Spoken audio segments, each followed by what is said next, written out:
Assalamualaikum warahmatullahi wabarakatuh. Gimana nih kabarnya hari ini? Semoga sehat selalu ya pemirsa. Nah, kali ini pemirsa kembali lagi sama aku Najwa, tentunya dalam program On The Script. Pemirsa, kali ini kita sudah kembali menghadirkan narasumber-narasumber kita yang dari kemarin nih kita sudah bertemu dengan adik-adik yang luar biasa dari Kota Pekalongan. Kali ini kita sudah kedatangan narasumber dari lokal kita, Kota Pekalongan, dan juga dari jauh nih pemirsa. Nah, kira-kira siapa aja sih? Yuk langsung aja kita kenalan. Oke, halo, selamat malam. Gimana nih kabarnya, Mas-mas? Alhamdulillah baik, Najwa. Baik ya. Sehat. Oke, ini dari mana dan mungkin boleh dong kenalan dulu biar pemirsa di rumah itu tahu siapa sih yang ada di sini. Boleh dari yang Oke. paling kan? Iya, saya Arif Nurdiansah dari Kemitraan Jakarta. Jadi Kemitraan itu organisasi non pemerintah yang bergerak di isu-isu sosial. Salah satunya isu perubahan iklim. Oke, salah satunya adalah isu perubahan iklim gitu ya. Dan mungkin ini akan berhubungan dengan film yang kali ini akan kita bahas pemirsa. Oke, ini dari Jakarta. Wow, luar biasa. Gimana nih Mas tadi untuk perjalanannya? Tahu-tahu udah sampai sih. Udah sampai. Capean tidur gitu ya di kereta. Oke, kalau yang sebelah saya nih, ada Mas siapa ini? Oke, perkenalkan nama saya Faza, saya partner dari kemitraan dari Pekalongan, Ruang Media Kreatif, dan kami yang diminta berkolaborasi dengan kemitraan untuk membuat film Air Mata Air ini. Oke, filmnya adalah judulnya Air Mata Air.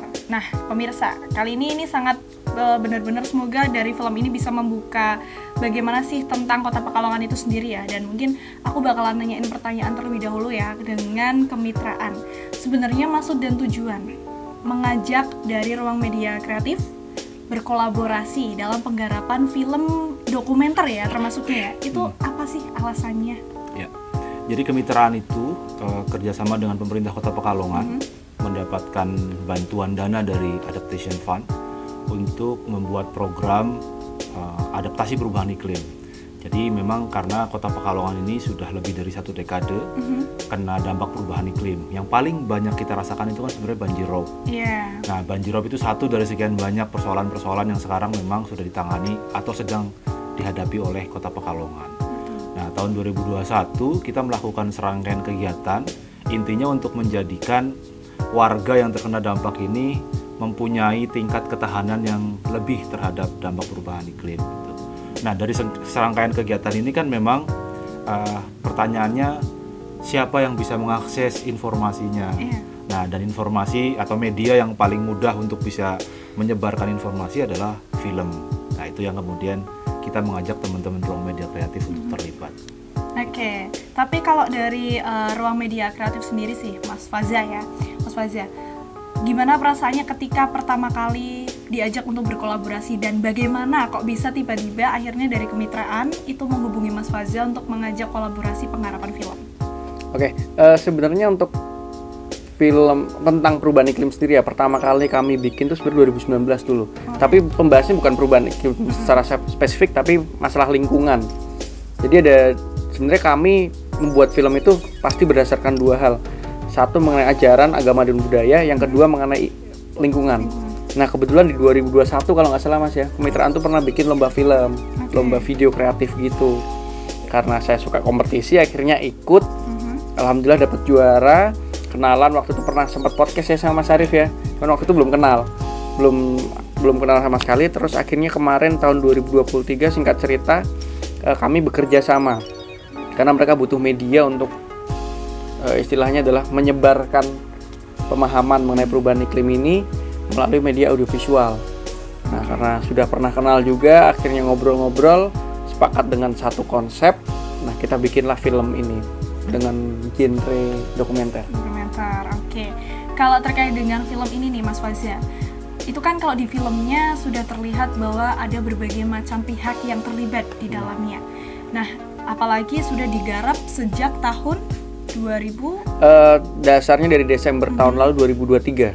Oke, berarti baru akan dicetus di bulan April ini gitu ya. Yeah.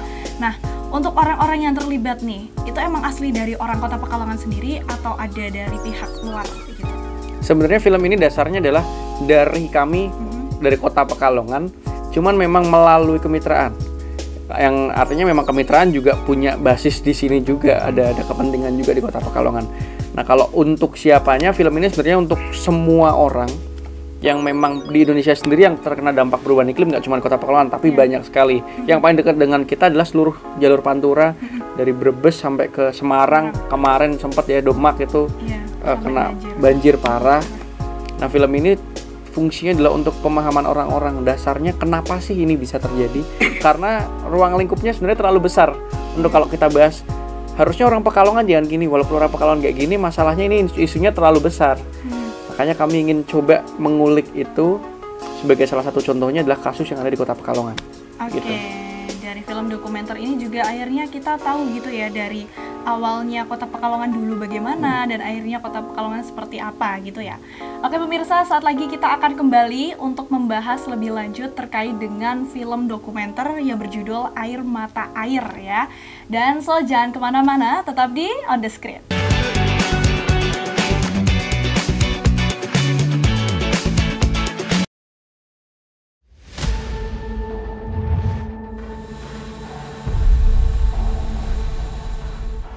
Sehingga makin menumpuk mulai dari revolusi industri sampai hari ini, makin hari makin tebal itu, makin tingkatannya. Kita sudah mulai banyak melihat abrasi. Akhirnya apa terjadi, apa itu? Akhirnya terjadi namanya kerusakan. Ada bisa disebut itu damage atau kehilangan. Kalau banjir itu mulai mengganggu itu ya kisaran 6-7 tahun yang lalu ya. Buat pertanian yang paling terdampak di saya itu ya tambak udang sama ikan punya bapak saya tenggelam.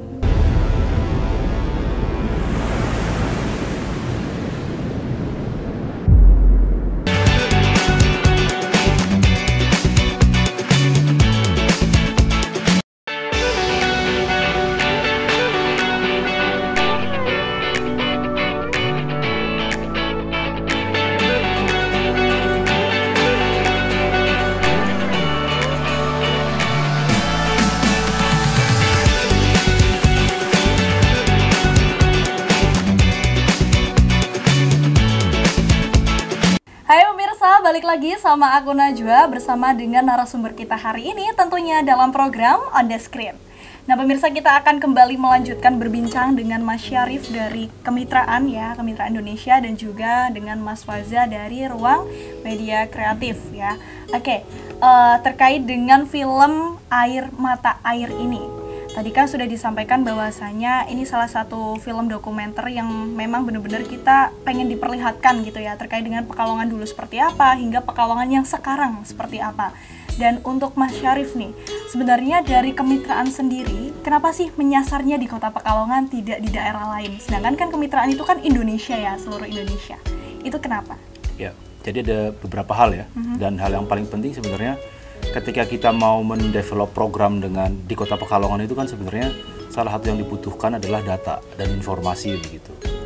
Jadi kalau mau flashback ke belakang, 2016 itu kita sudah mulai menyusun proposal untuk program adaptasi perubahan iklim di Kota Pekalongan begitu ya. Kita sebenarnya punya banyak target.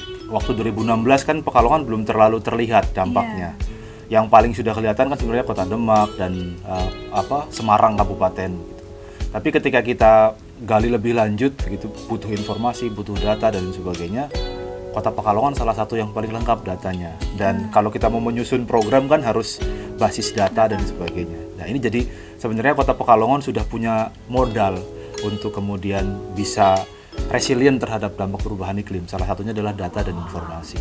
Kenapa jadi kemudian Pekalongan? Itu salah satu latar belakangnya.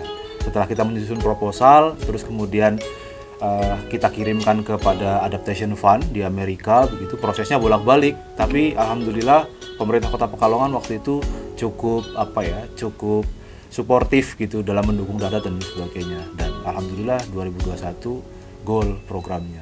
Itu sih alasan paling utama. Dan yang kedua, sebenarnya Kota Pekalongan ini bisa jadi barometer ya buat wilayah-wilayah di Indonesia. Kalau kita bicara Demak itu kan sudah terdampak sekali. Tapi kalau kita bicara Pekalongan tuh ada yang bisa diselamatkan. Dan kalau kita bicara Pekalongan, itu bisa jadi 10 tahun kemudian banyak wilayah yang akan mengalami Kota Pekalongan. Makanya pembelajaran dari Kota Pekalongan ini penting bagi wilayah-wilayah lain. Dengan film ini harapannya teman-teman yang melihat dari kota-kota lain itu belajar apa yang dilakukan oleh Kota Pekalongan untuk setidaknya meminimalisir dampak perubahan iklim. Oke, meminimalisir dampak dari perubahan iklim itu sendiri ya. Memang ya dari perubahan iklim ini memang masih digencar-gencarkan. Jadi setahu saya pun tidak hanya dari segi kemitraan aja, tapi kayaknya dari UNICEF pun juga sama ya kan. Oke, kalau buat Mas Syarif nih terkait dengan hal ini, tadi kan sudah disampaikan bahwasanya dari pemerintah itu sempat suportif dalam penggarapan film ini ataupun terkait dengan data. Kalau dari hal itu biasanya kalau dari film ini nih tertujunya atau bisa dibilang kolaborasinya dulu dari kemitraan itu berkomunikasinya dengan siapa kalau dalam lingkup pemerintahan? Kalau di pemerintahan sejak awal program ini masuk 2021 kita langsung dengan Pak Wali. Bahkan kita sudah ada MOU dengan Pak Wali begitu ya. Dan secara program juga kegiatan-kegiatannya selalu melibatkan OPD-OPD terkait. Misalnya terkait dengan isu persampahan, isu limbah dan sebagainya kita dengan DLH. Isu yang kaitannya dengan misalnya membangun ekowisata di PIM, Pusat Informasi Mangrove, kita dengan Din Parbud, Pora dan sebagainya. Dengan Dinas Pertanian dan Ketahanan Iklim juga kita kita bekerja sama gitu. Jadi intinya program ini sebenarnya program yang dari luar pemerintah, non pemerintah budgetnya, tapi kita masukkan ke dalam pemerintah. Karena kemitraan percaya program apapun akan sukses ketika ada proses transformasi ke pemerintah. Jadi ketika program kan hitungan tahun, Mbak. Tapi pemerintah ini kan akan ada selama kota masih ada, pemerintah akan tetap ada. Jadi ketika kita memasukkan isunya ke dalam pemerintah, exit strateginya jelas. Kita selesai programnya, pemerintah akan tetap jalan gitu. Itu sih. Oke. Ini berhubungan juga nih sama dari pembuatan filmnya ya, Mas Faza ya. Dari pembuatan film ini kan tadi sudah disampaikan bahwa pure itu adalah masyarakat Kota Pekalongan yang terdapat di dalam videonya ya gitu ya. Nah, terkait dengan orang-orangnya ini nih, itu apakah mereka orang-orang yang merasakan dampak dari adanya perubahan iklim atau bagaimana? Maksudnya dari segi filtrasi narasumbernya sendiri. Sebenarnya karena kami ingin membuat film ini benar-benar dari semua arah itu ada. Dari anak kecil ada, secara visual mungkin mereka belum bisa menggambarkan secara langsung, makanya diwakilkan. Atau yang kedua, dengan korban terdampak langsung itu juga ada. Yang mana terdampaknya dalam banyak hal, ada yang rumahnya kebanjiran, kena rob terus sampai ada di salah satu kalimatnya intinya adalah bahwa mereka nabung setahun itu biayanya lebih banyak untuk nguruk omah ketimbang untuk bayar pendidikan. Bayangkan kalau budget itu bisa digunakan untuk yang lain, artinya kan kehidupan masyarakat Pekalongan lebih sejahtera. Yang kedua dari sisi pemangku kebijakan. Mau masyarakatnya sepeduli apapun dengan lingkungan, kalau kebijakannya tidak mendukung, juga tidak akan bisa berjalan. Kebijakan sebagus apapun kalau masyarakatnya tidak ikut mendukung, itu juga tidak akan berjalan. Makanya dari semua lini, dari semua sudut pandang kita masukkan biar menjadi satu komitmen bersama bahwa ini adalah bentuk kita untuk memberikan edukasi kepada seluruh masyarakat Pekalongan atau lokasi lain di tempat lain yang mungkin nasibnya tidak jauh berbeda dengan Kota Pekalongan, gitu Mbak. Oke, tapi kalau untuk harapannya nih, setelah para pemirsa di rumah ataupun seluruh masyarakat baik di Indonesia ataupun mungkin terkhusus Kota Pekalongan sendiri, itu harapannya apa sih setelah mereka menonton film ini ke depannya? Harapannya untuk itu. Boleh dari Mas Syarif. Jadi sebelum bicara harapan ya Mbak, jadi sebenarnya film ini kita juga maksudkan untuk ke warga dunia gitu. Jadi kalau mau flashback sedikit, Juli 2023 itu ada sekitar 23 negara yang dia datang ke Pekalongan dan pengen tahu sebenarnya apa sih dampaknya dan apa yang dilakukan oleh pemerintah. Dari 23 negara itu rata-rata mereka amazed dengan apa yang dilakukan gitu ya. Dan sekaligus amazed juga dengan dampaknya yang mereka tidak membayangkan ini akan terjadi di negaranya gitu. Jadi film ini sebenarnya pesannya sangat bulat gitu untuk kemudian warga dunia bahwa kalau ngomong perubahan iklim tidak bisa pemerintahnya saja, tapi juga masyarakatnya, tapi juga orang tuanya, anaknya dan lain sebagainya gitu. Di film ini sebenarnya ada cerita yang sebenarnya seperti kontradiktif, tapi itu jadi kayak kita bisa berpikir reflektif begitu. Jadi orang tua menyebut perubahan iklim ini terdampak adalah anak-anak. Tapi ketika anak-anak diwawancara, senang kok mereka banjir, bisa mancing, libur sekolah dan sebagainya gitu.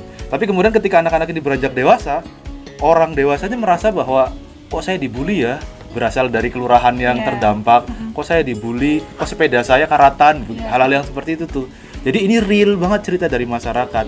Harapannya ketika cerita ini real dari masyarakat akan sampai ke masyarakat lain.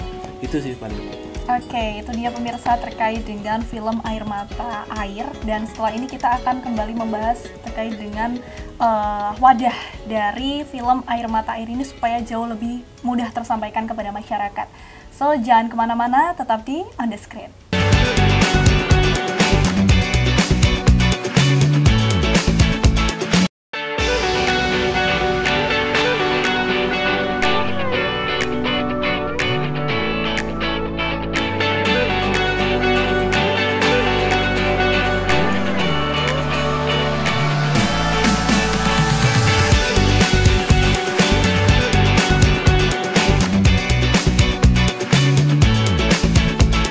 Halo pemirsa, balik lagi sama aku Najwa, tentunya dalam program On The Screen. Nah pemirsa, kali ini kita sudah kembali bersama dengan mas-mas yang sangat ganteng dan luar biasa tentunya untuk memberikan rasa kepedulian dan juga benar-benar menyadarkan nih untuk masyarakat Kota Pekalongan sendiri dan juga masyarakat di seluruh Indonesia terkait dengan perubahan iklim ini ya, dari bagaimana cara kita menanggapinya kayak gitu. Oke. Pemirsa, ini kita akan masuk kepada tadi aku udah sempat sampaikan bahwasanya supaya film Air Mata Air ini bisa tersampaikan, tentunya harus ada wadah yang untuk digunakan untuk menyalurkan kayak gitu ya. Nah, salah satunya adalah festival di Hari Bumi ya. Nah, mungkin boleh dong dari Mas Waza ataupun Mas Syarif boleh menyampaikan kira-kira apa sih wadah tersebut dan apakah seluruh masyarakat Kota Pekalongan bisa ikut terjun di dalam wadah tersebut? Oke, langsung aja ini nanti tanggal 28 April 2024 itu akan ada perayaan Hari Bumi. Lokasinya di GOR dan di dalamnya akan ada talk show mengenai ketahanan pangan dan juga launching film Air Mata Air. Ya di situ nanti ada banyak hiburan, door prize dan termasuk ada pasar jajan di sana. Jadi benar-benar kita menggarap apa yang memang ada di Kota Pekalongan dan memang itu adalah Kota Pekalongan, selayaknya Kota Pekalongan pada umumnya. Nah, Festival Hari Bumi ini digunakan untuk memperingati Hari Bumi dengan tema sedekah untuk bumi, yang artinya nanti ada satu segmen di mana kita akan mematikan semua listrik yang kami memaknai itu sebagai sedekah untuk bumi. Sebenarnya sedekah untuk bumi itu nggak melulu mengenai yang seperti upacara-upacara itu, juga menghargai bumi dengan menghemat energi juga menurut saya adalah sebuah sedekah untuk bumi. Nah, di dalam itu nanti akan ada talk show tentang ketahanan pangan, nanti akan lebih dijelaskan sama Mas Arif juga. Ada launching film Air Mata Air juga, karena film ini akan ditayangkan di banyak tempat, tapi saya minta untuk pertama kali penayangan film ini harus di kotanya sendiri, harus tempat di mana film itu lahir, maka di tempat itu pula orang-orangnya harus mengenal. Makanya launching filmnya pertama kali akan dilakukan di sini tanggal 28 April di GOR Citayu, free. Semuanya bisa datang, ada pasar jajan gratis juga buat semuanya, ada door prize menarik juga buat teman-teman yang saya nggak tahu ini door prize-nya kayaknya sedekah untuk bumi juga Mas, karena di dalamnya kemungkinan akan ada hal-hal yang bisa menghemat energi, hal-hal yang mengurangi dampak perubahan iklim, mengurangi global warming juga. Tunggu menarik. Oke, itu ya pemirsa ya, sangat menarik tentunya, apalagi gratis ya kan. Yang paling penting adalah gratis ya. Dan ada door prize-nya. Betul. Oke, tadi disampaikan bahwasanya akan ada rangkaian acaranya talk show. Nah, untuk talk show sendiri sih Mas Syarif, terkait dengan talk show itu akan menghadirkan narasumber siapa sih kira-kira? Ya, target utamanya sih Pak Wali ya. Pak Wali salah satu narasumbernya. Terus kemudian juga dari pemerintahan provinsi akan hadir. Terus kemudian ada dari kelompok dampingan. Nah, kenapa temanya adalah ketahanan pangan? Karena salah satu sektor yang paling terdampak dari perubahan iklim adalah soal pangan. Karena kan banjir rob ya, sawah, ladang, terus kemudian tambak itu sudah tidak produktif lagi. Nah, lalu apa yang dilakukan oleh masyarakat yang terdampak?